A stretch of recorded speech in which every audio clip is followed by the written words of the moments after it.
Welcome back everyone. DJI has just announced their May 10th event, and judging from the posters, we all know that this is the launch of the much anticipated DJI Mini 3. How do we know this? The new Mini 3 is rumoured to have a gimbal that can physically twist its camera to shoot vertical videos, which is being referenced here in this poster. And this is our final roundup of all the leaks and rumours before the 10th of May. Final round! Now, a couple of days ago, a UK retailer named Argos accidentally released the specs of the DJI Mini 3 Pro. And from there, we found out that the Mini 3 Pro will be sold with an RC Pro Lite controller for £859. This new controller doesn't seem to come with any external antennas, but it will support OcuSync 3.0, which should give the Mini 3 a maximum transmission range of 12 km depending on the terrain and the interference. The battery life of the Mini 3 is confirmed at 34 minutes, which is 3 minutes more than the Mini 2.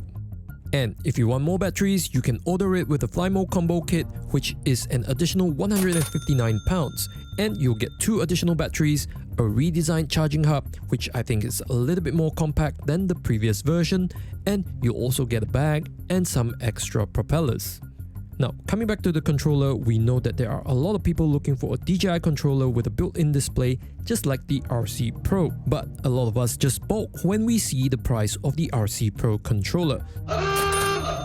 So if this Mini 3's controller has the same display brightness as the RC Pro and is backwards compatible with other DJI drones, I think this controller could be a great alternative to the RC Pro controller.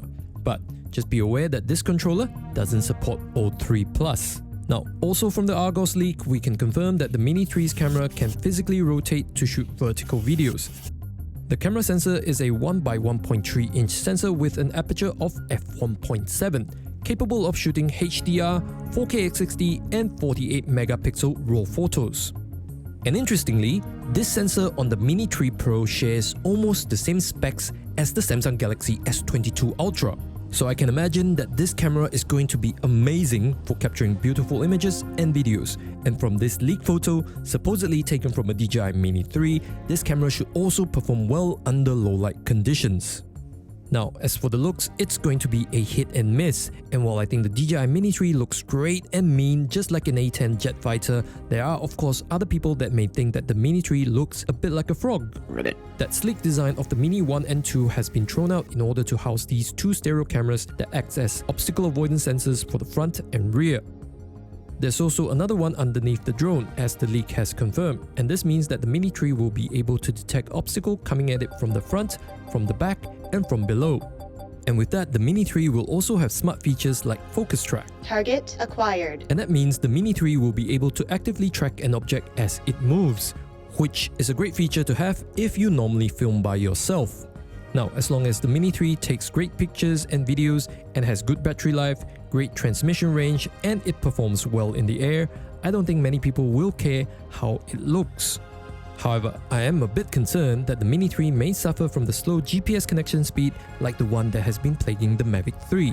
The home point has been updated. Please check it on the map. And I'm also a bit concerned with the build quality.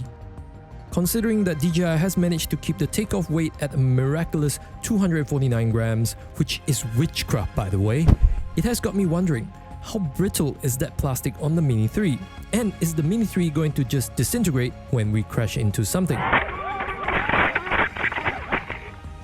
Hopefully not, because for something that costs £859 and over £1,000 if you include the Fly Mode combo kit, I think it should be reasonable to expect that the Mini 3 shouldn't explode into a million pieces when we lightly knock it into something.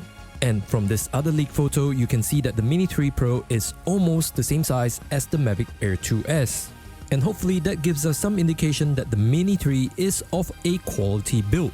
But I guess we still need to get our hands on one so we can tell you more about it. Do share with us what features you are most excited to see and what kind of tests you want us to perform in the comment section below. If you want to see how it flies before the Mavic Mini 3 is officially launched, go check out Darren's channel because he's got the first DJI Mini 3 Pro in the UK. Congratulations, mate! Thank you for watching. We'll catch you in the next one. Bye!